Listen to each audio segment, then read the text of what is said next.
Alors, je pense que si j'étais de sexe opposé pendant 24 heures, j'essaierais premièrement de flirter avec beaucoup de filles, genre coucher avec beaucoup de filles pour essayer de ressentir comment l'homme se sent quand il le fait.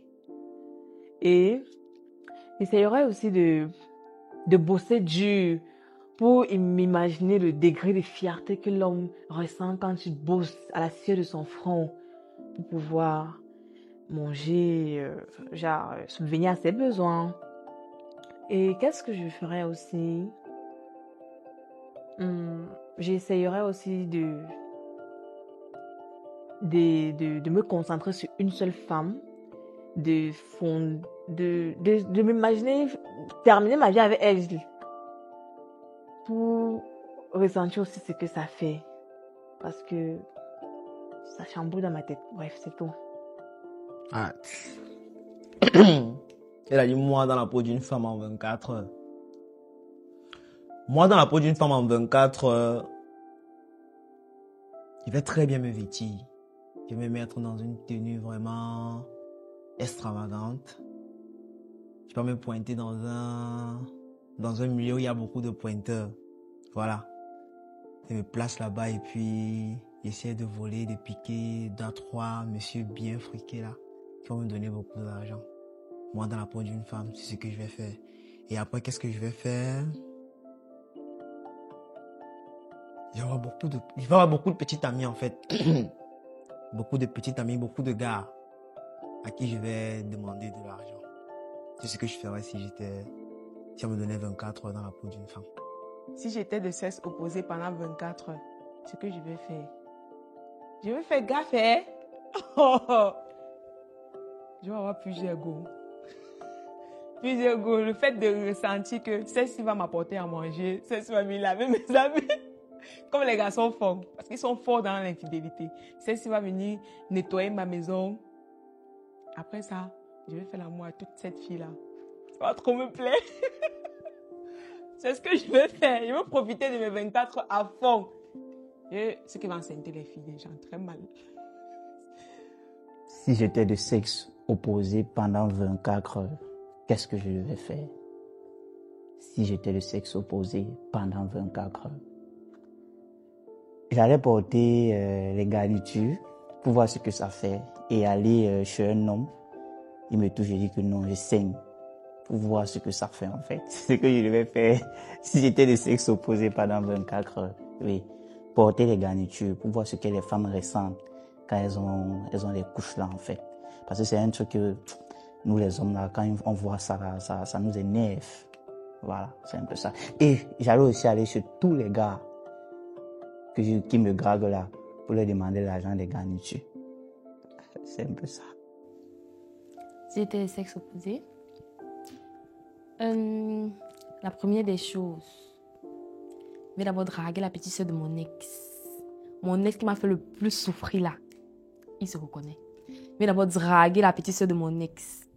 Je vais la faire tomber l'offre de moi. Après, je vais disparaître de sa vie. L'abandonner, briser son cœur. Comme ton frère m'a fait souffrir. La petite soeur de mon ex, si tu me regardes, je devais te traiter, non. Tu n'as même pas idée. Et ensuite,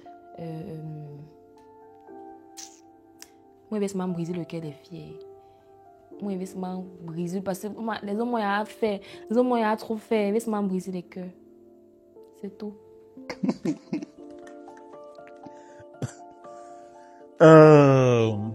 En 24 heures, en 24 heures. C'est vrai que 24 heures n'est pas le temps requis pour ce que j'ai envie de faire en tant que femme. Parce que au-delà d'une expérience de quelques heures, j'ai besoin d'une expérience d'une vie. D'une vie, pourquoi? Parce que je dis que les femmes sont au cœur du monde. Au cœur du monde parce qu'elles donnent vie. Elles donnent vie. Si j'étais une femme pendant toute une vie, je précise pendant toute une vie, je me lancerai dans l'expérience de concevoir un enfant, de donner vie, d'éduquer, et de donner ma vie pour cet enfant.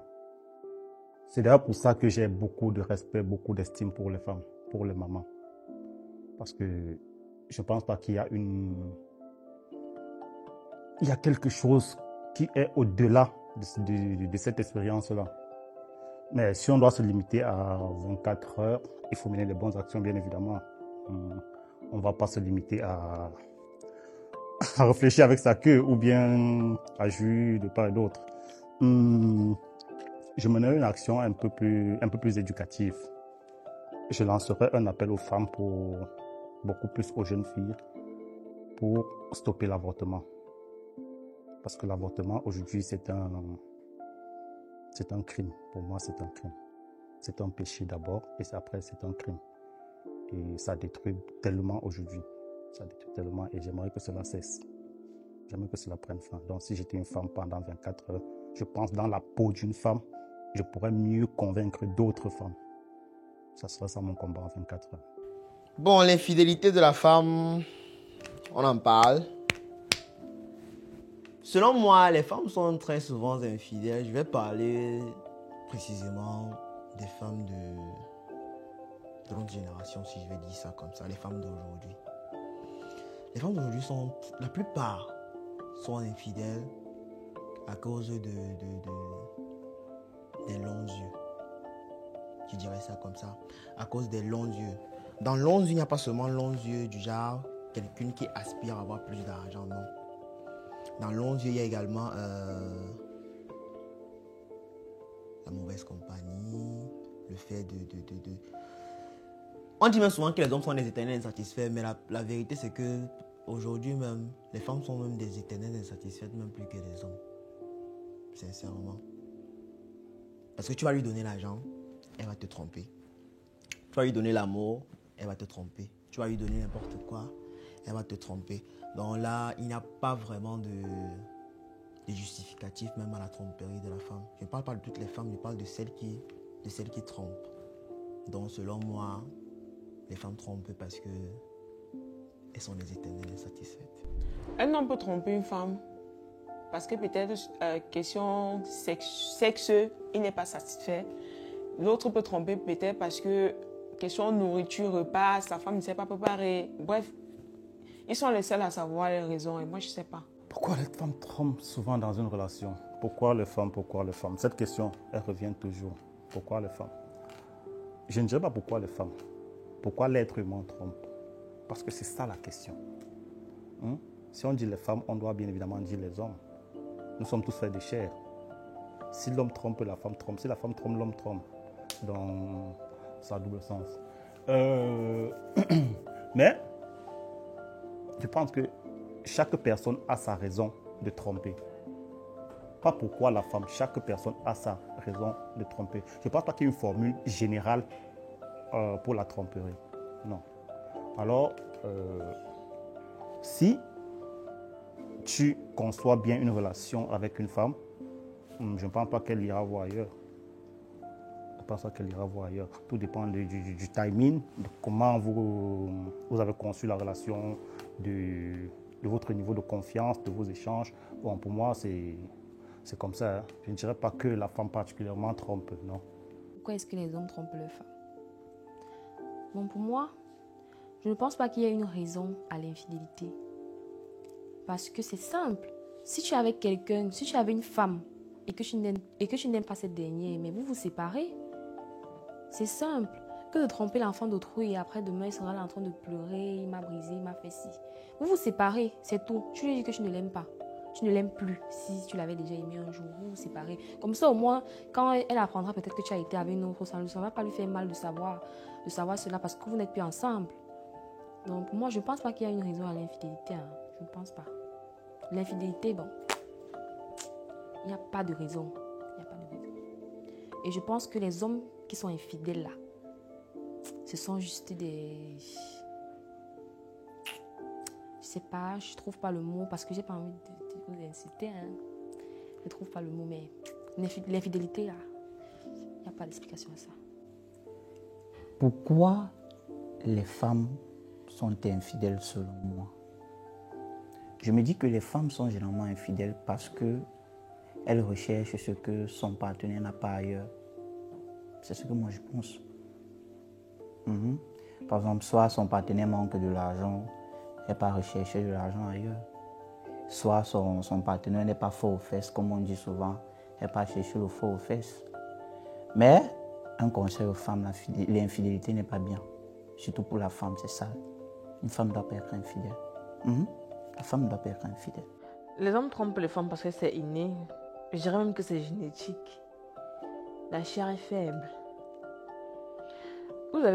Les hommes ont toujours tendance, certains hommes, parce qu'il y a des hommes vraiment, certains hommes, ils ont toujours tendance à vouloir goûter un peu de partout. C'est un peu comme une musique qui est sortie aujourd'hui. Ok, elle est démodée et puis demain, il y a une autre musique, et ainsi de suite, ainsi de suite. On a envie d'écouter, donc ils ont envie de goûter. Bon, pour moi, c'est pour moi, selon moi. Néanmoins, ça dépend aussi. Les hommes ne trompent pas aussi parce que, bon, comme ça, comme je disais, il y a les hommes qui... C'est pas général. Ça dépend aussi du comportement de la femme. Comment la femme se comporte. Ce qui peut pousser un homme à regarder dehors. Voilà. Il y a aussi des femmes qui se comportent mal. Ce qui fait en sorte que l'homme regarde dehors. C'est un peu ça. Oui. Le téléphone est un outil personnel. Parce que il y a les trucs que vous ne pouvez pas. Il y a le truc que, par exemple, si je prends le téléphone de mon conjoint et que je vois à l'intérieur, il n'a pas forcément fait ça pour me blesser, mais moi, ça va me blesser. Il peut peut-être quelqu'un de son entourage peut peut-être parler en mal de moi. Et peut-être c'est une personne que lui il ne veut pas offenser, il d'accorise et tout, mais en réalité, c'est pas ce que lui pense. Et moi, maintenant, quand je tombe sur ça, je suis vexée, ça m'énerve. Pourtant, c'est pas ce que lui pense. Pourtant, si je ne voyais pas ça, ça n'allait pas m'énerver. Donc, je pense que le téléphone est un outil personnel. Quand tu aimes quelqu'un et que tu fais confiance en cette personne, bon, l'amour d'abord, c'est la confiance. Donc, si vous ne vous aimez pas, vous n'allez pas avoir confiance l'un à l'autre. Donc, je pense que le téléphone, c'est un outil personnel. Il faut juste être confiant. Selon moi, le téléphone doit être un outil personnel dans un couple. C'est ça la question, ok. Bon, je vais un peu détailler. Le téléphone de l'homme doit être personnel dans un couple. Oui, nous sommes bantous. L'homme, c'est le maillon fort d'une relation. Oui. Et le téléphone de l'homme doit être personnel. C'est pour lui. Mais pour la femme, non. Parce que c'est l'homme qui épouse. C'est l'homme qui dote. La femme ne peut jamais doter. Et elle ne pourra jamais doter. Alors, le téléphone de l'homme reste personnel pour la femme, pour le couple. En principe, oui, le téléphone, c'est quelque chose de personnel. Je me justifie en disant que si il y a beaucoup de femmes dehors, comme il y a beaucoup d'hommes dehors, si l'homme a décidé de faire de rester avec toi, de faire de toi sa partenaire, c'est parce qu'il a trouvé en toi quelque chose qu'il n'a pas vu ailleurs.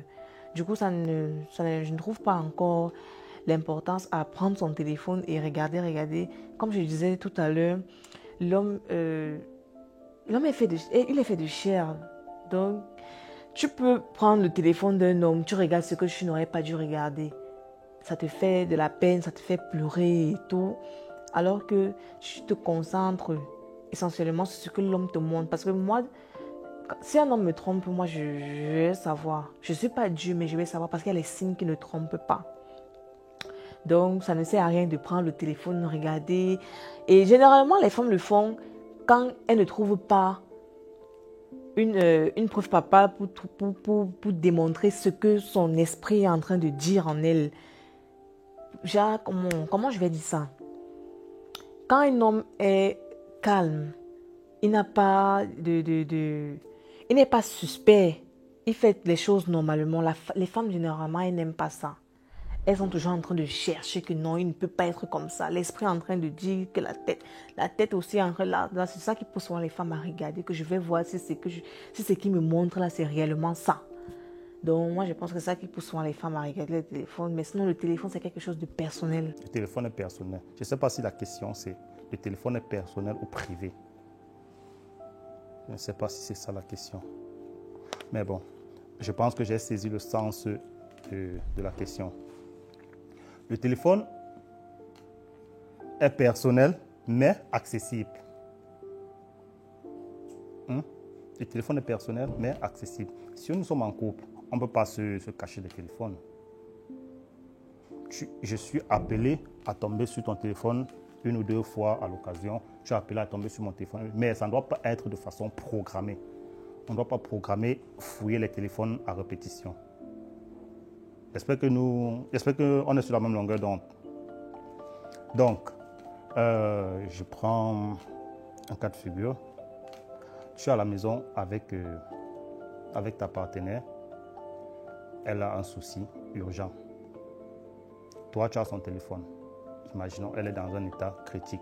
Tu as son téléphone. Tu dois avoir accès à son téléphone peut-être pour appeler les urgences.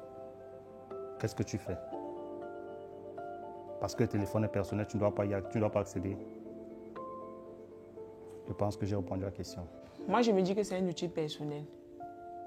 Parce que, quoi qu'on dise, il y a des choses que ton partenaire peut voir, il se sent mal ou ça vous crée des problèmes inutiles. Parce que ce n'est pas tout le monde qui simplifie certains détails. Donc, je me dis que chacun doit avoir son téléphone personnel. Le téléphone. Le téléphone,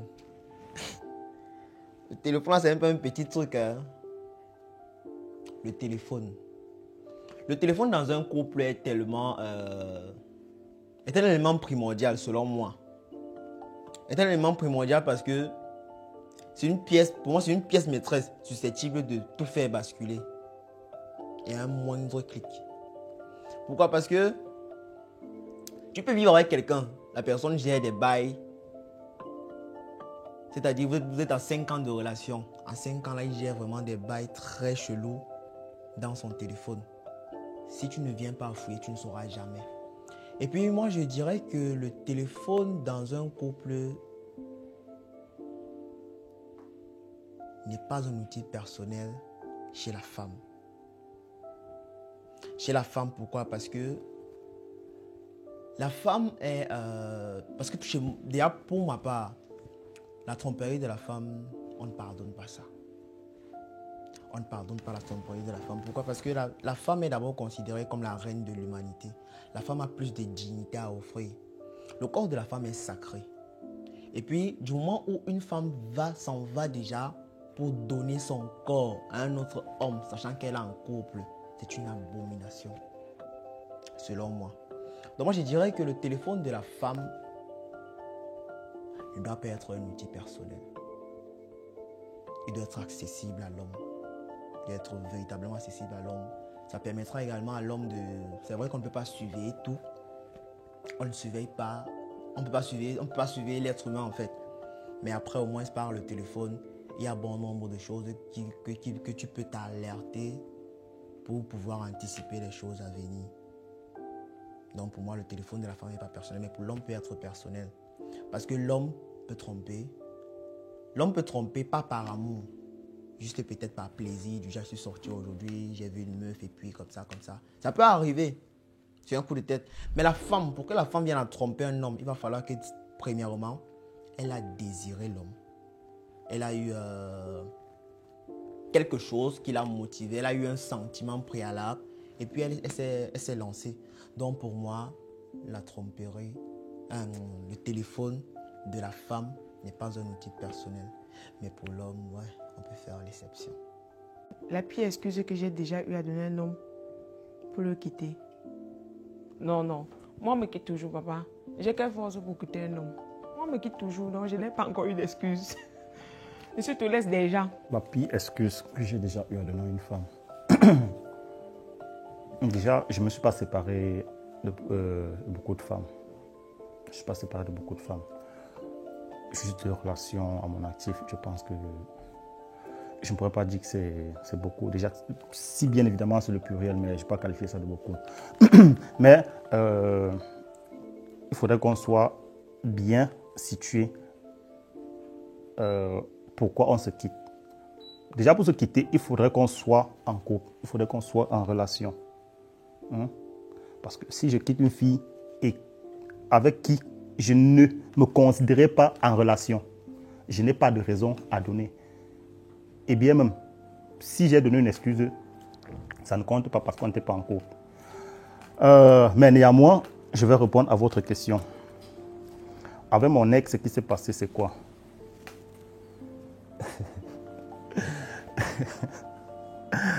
Oh, Michaela, c'est bombasse. Jusqu'aujourd'hui, elle me manque. Mais bon, je pense que c'était nécessaire. Je voyais en Michaela un avenir prometteur, un avenir meilleur. Et j'étais très loin de lui offrir cela. Je me suis rendu compte, bon, pour ne pas lui perdre assez de temps, j'ai dit que bah voilà, en tant que grande femme, tu dois avancer, tu dois accomplir ta vie de femme. Donc on s'est séparés sur cette conclusion-là. Je ne sais pas si vous comprenez. De toute façon, vous allez comprendre. La pire excuse que j'ai donnée à mon ex pour le quitter,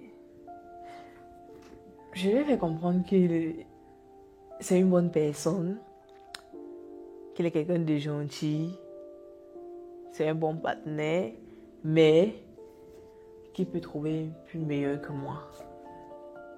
Je lui ai dit que la connexion ne passait plus entre nous.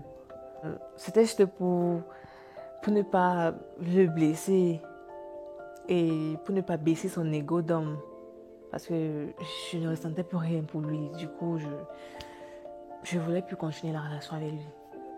La pire excuse que j'ai eu à donner à une femme pour la quitter. Bon, je lui fais comprendre qu'elle est la meilleure personne et qu'elle ne mérite pas d'être avec moi. C'est ça? Ou bien que je ne mérite pas d'être avec elle. Bref, je lui fais comprendre qu'elle est mieux que moi et puis elle mérite quelqu'un de meilleur. Mais fin de compte, c'est pas ça. C'est juste que voilà, je veux plus d'elle. Et puis basta.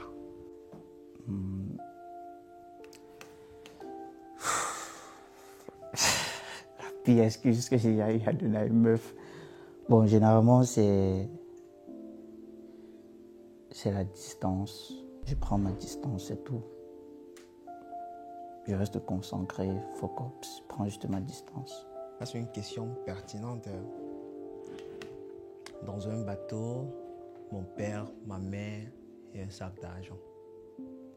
Mon père, ma mère, parce que l'oncle, il faisait là-bas quoi là-bas dedans. Puis encore si c'est un oncle paternel, gars, il faisait là-bas quoi là-bas. Mon père, ma mère, l'argent. Je vais choisir l'argent. Ouais. Je vais choisir l'argent. L'argent, pourquoi? L'argent, parce que voilà, chacun a sa vie, chacun vit sa vie. Et je pense que le souhait pour chaque parent, c'est de voir son enfant réussir. Et après, pour réussir, il faut avoir de l'argent. Pour investir, il faut avoir de l'argent. Parce que cette question est très pertinente dans la mesure où ça dépend de comment chacun la conçoit. Je la conçois ici dans un sens où, voilà, il s'agit là d'une opportunité, d'un trampoline. Parce qu'après, même mon parent ou ma maman saura que voilà, c'était pas un choix à dessein. Et je pense que même là-bas, à l'au-delà, ils seront fiers de mon choix et ils seront fiers de moi. J'aurais choisi l'argent, sans hésiter. Mon oncle vient... Quel oncle, pardon. En plus, c'est l'oncle paternel. Pardon, c'est seulement pour lui, non. Mais en réalité, je vais sauver ma mère. Parce que c'est vrai que j'aime l'argent. Les milliards. Non, je vais sauver ma mère. Maman, je vais te sauver, maman. Rien sur cette terre ne peut remplacer la femme que tu es. Sans toi, je ne serais pas devenue ce que je suis aujourd'hui. Donc, je te dois ma vie. Je te choisis. Si la question est raisonnable,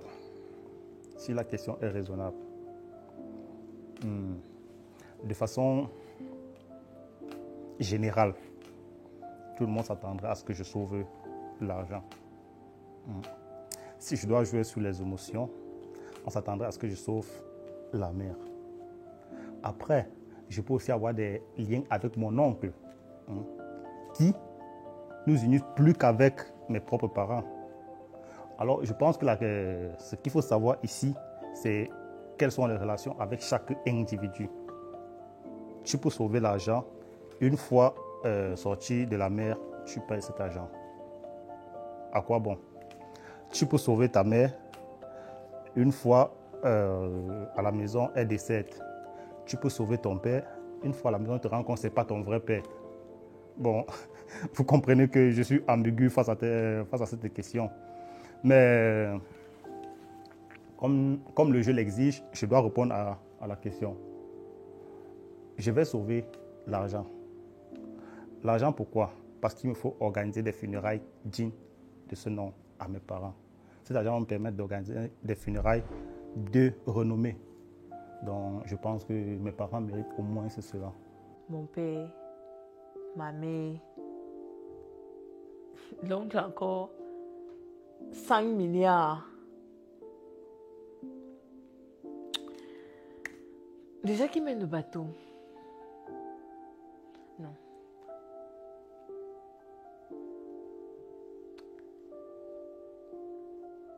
Je vais sauver. Et Seigneur. Je vais sauver mon père. Attends. Je vais sauver mon père. Je peux aussi sauver l'argent pour bien faire les funérailles parce que sauver ma mère, ce sont mes deux parents, je les aime. Je vais sauver ma mère parce que c'est elle qui m'a donné la vie. Elle pouvait décider aussi de m'avorter quand elle était plus jeune. Bon, je vais sauver ma mère.